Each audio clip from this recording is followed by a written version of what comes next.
Hello everyone, hello mga sisilab. Welcome back again to another video tutorial, and this is me, your sisilabs Chading. And for today's video mga sisilab ay magkukulay po tayo ng buhok. As you can see, yung buhok po ng ating client ay naka 2 times bleach na po ito.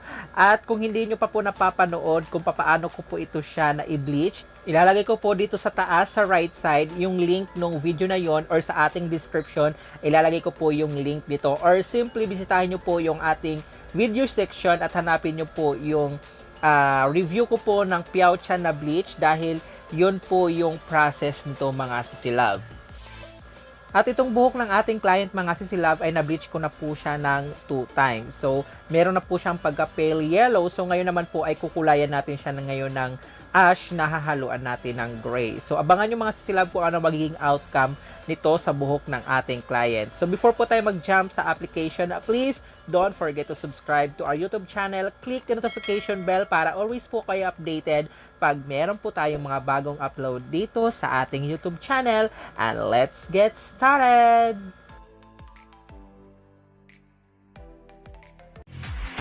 No one ugly allowed.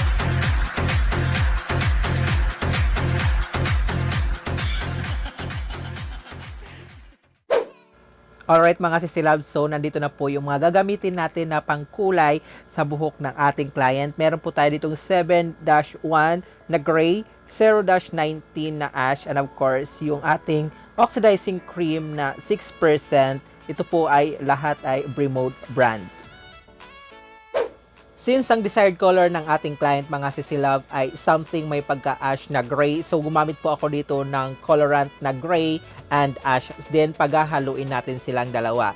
So itong isang tube ng gray na 7-1 ang siya nating uunahin. So ubusin muna natin itong gray dyan sa ating bowl. Then, ihahalo naman natin itong 0-19, yung ash mga sisilab.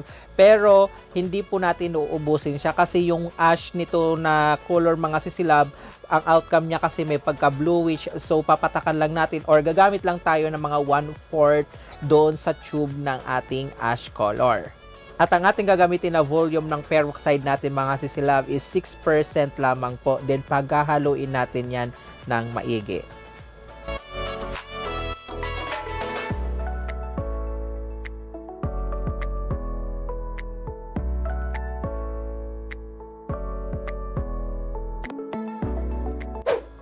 Then, after natin ma-prepare lahat ng ating mga gagamitin, mga sisilab, let's now begin sa ating application. Sa pag-a-apply naman mga sisilab ng fashion color, ako kasi nag-start ako dito mag-apply sa side or sa harapan mga sisilab.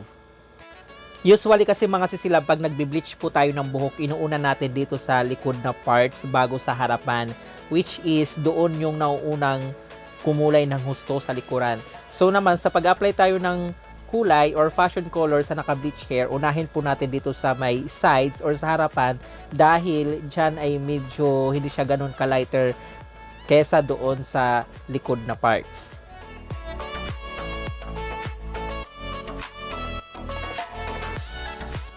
At sa pag-a-apply ng fashion color mga sisilab, make sure na malagyan lahat ng mga buhok para hindi po siya maging patchy.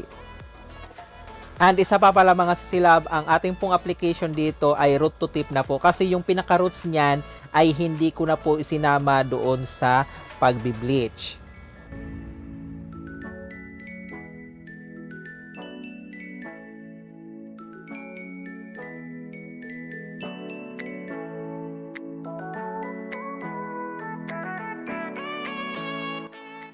Then, pagkatapos natin makulayan ang both sides doon sa harapan mga sisilab, ay isusunod na po natin yung back part. Then, dito naman sa pag-a-apply sa likuran mga sisilab, nag-i-start ako doon sa may pinakatok-tok, working out pababa.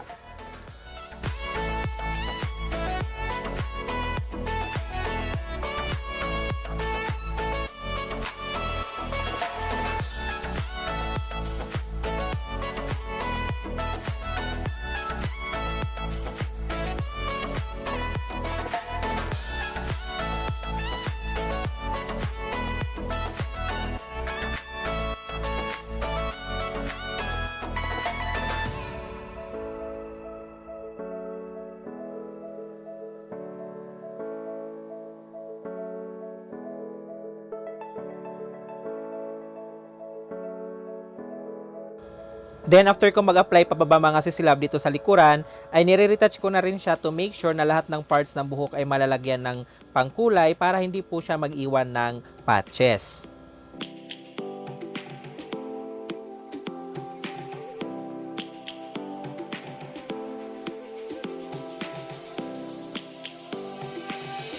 Lions roaring in the morning sun, searching for a longer day. People feeling like the light has just come. We must never stop the way. Yeah. Birds chirping and I hear my name, grasping into a life.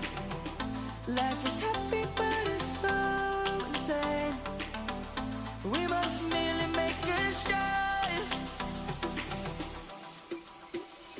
Savannah, I'm coming home. Savannah, we'll never be alone. Savannah, the beauty of the world. Savannah.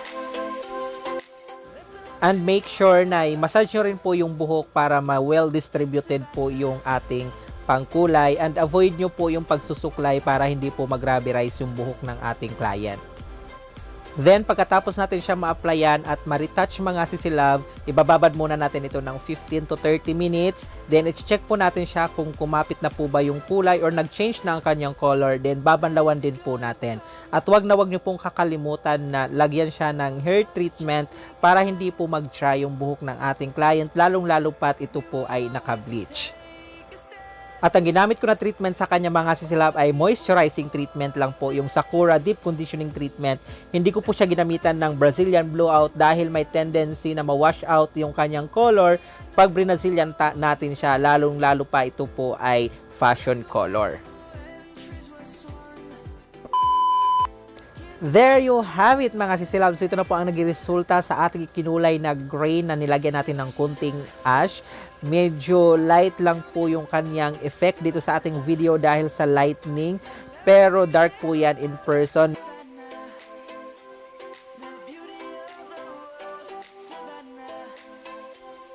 What do you think mga sisilab? Is it have or wale? Comment your thought below mga sisilab, at kung meron pa kayong mga other suggestions and recommendations, feel free to drop a message below. And please don't forget to subscribe to our YouTube channel and click the notification bell for more haircare tips and techniques. And this is Chading saying have a great hairdo always mga sisilab. Until next video, bye!